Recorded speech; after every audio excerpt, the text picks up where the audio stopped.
parfaitement vôtre. Et maintenant, on va se réconcilier. Après ce débat houleux, on va se réconcilier autour de Fiadoni, signé Olivier Pouls. Oui, je crois qu'il y aura moins de débats musclés. On sera davantage d'accord.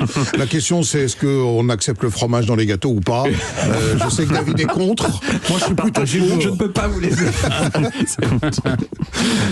Bon, évidemment, alors on parle bien des Fiadoni et non pas du Fiadon, qui est donc ce gâteau corse à base de brochuk et que n'aime pas David, mais là je vais le réconcilier, puisque là il s'agit de petites ravioles de pâtes qui sont servies traditionnellement à Pâques, mais qu'on trouve maintenant toute l'année dans la région des Abruzzes en Italie, donc au centre de l'Italie. C'est une recette qui est attribuée au XVIe siècle, en 1557, dans un livre paru à cette année-là, à un chef qui s'appelait Cristifaro di Messunzbugo. À mon avis, on y perd un peu la traduction. Il était l'intendant de la maison d'Est. Vous voulez pas donner votre texte à David qui puisse nous dire et qu'on rêve un peu avec le bon accent. Mais non, mais pas vous. On essaiera de faire après. Ah ouais, voilà. Bon, mais vous me rattraperez sur et pardon à nos amis italiens pour la prononciation.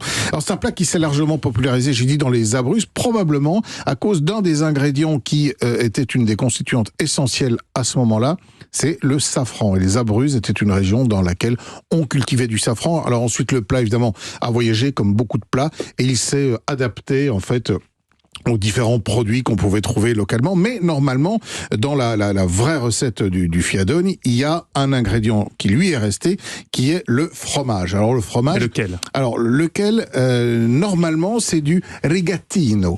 Alors le rigatino, c'est un fromage à pâte mi-molle, qui est un fromage de brebis et de vache. Mais on peut aussi mettre du pecorino, ou on peut aussi mettre toutes sortes de fromages italiens qu'on souhaite, même du parmesan, si on en a envie. En général, on mélange des fromages. Alors, il faut savoir que c'est un plat qui était réalisé en général à la maison, mais comme les gens n'avaient pas de four, ils se rendaient ensuite chez le boulanger et allaient cuire leurs petites ravioles, leurs fiadoni dans le four du boulanger. Et aujourd'hui, c'est d'ailleurs un plat qui est inscrit officiellement au patrimoine gastronomique italien. C'est-à-dire qu'ils en sont assez fiers.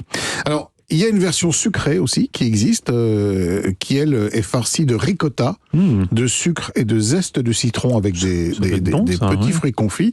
Et sinon une version salée. Alors je vous donne la technique pour faire la pâte. C'est facile à faire ? Oui, c'est très facile à faire. 300 grammes de farine, vous me suivez, 2 œufs, 10 centilitres d'huile d'olive, 10 centilitres de vin blanc sec et une toute petite pincée de levure.